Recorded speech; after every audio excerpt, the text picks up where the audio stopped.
Have you ever wondered how hysteria can lead to tragic events? Today we delve into the Salem Witch Trials, a dark chapter in history where fear led to the execution of innocent people. In the year 1692, the small town of Salem, nestled in Colonial, Massachusetts, was a place of stark isolation.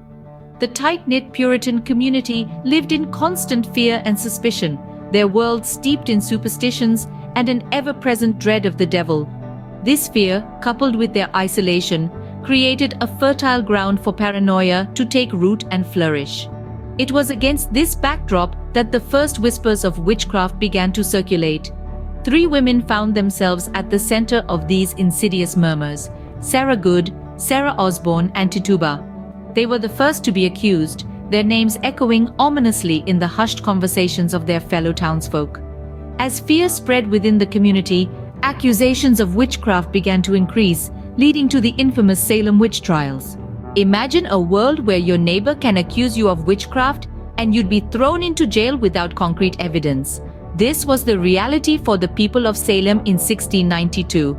The trials were a terrifying spectacle. Take for instance the case of Martha Corey. Despite her good standing in the community, Martha was accused and later hanged based solely on spectral evidence. Then there was the trial of Rebecca Nurse, a respected and elderly woman. Accused by her own neighbors, she was condemned to the gallows, her pleas of innocence falling on deaf ears. In these trials, spectral evidence was paramount. It was the victims' claims of seeing apparitions of the accused that often sealed their fate. This was proof enough for the courts of Salem, a chilling testament of a time when fear overruled reason. The reliance on spectral evidence and the community's fear of the unknown led to the wrongful execution of 20 innocent people. Imagine being part of a society that has just realized it executed 20 innocent people based on unfounded fears and accusations. How does a community heal from such a tragedy? The aftermath of the Salem Witch Trials was a time of deep reflection and regret. Public apologies were made, reparations were paid to the victims' families, and changes were made in the legal system. The court, recognizing its grave mistakes, eventually disallowed the use of spectral evidence, a practice that had led to many wrongful convictions. The Salem Witch Trials stand as a stark reminder of the horrendous consequences when fear and hysteria take the reins of justice. They underscore the importance of rational thought, due process, and the careful examination of evidence in our judicial system. They serve as a cautionary tale for all societies about the dangers of mass hysteria, unfounded fears, and the swift judgment that often accompanies them.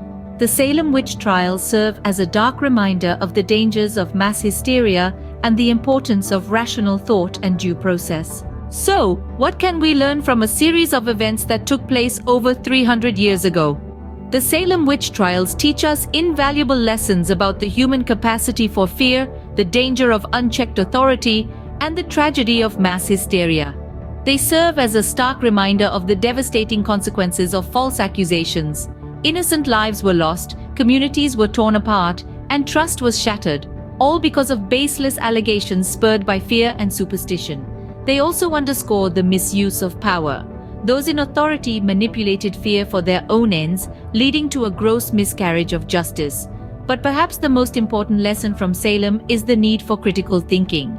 In an era of fake news and rampant misinformation, the ability to question, analyze, and make informed decisions is more crucial than ever before. The Salem Witch Trials remind us of the importance of critical thinking, the dangers of misinformation, and the value of justice. Let history not repeat itself. Let's remember Salem.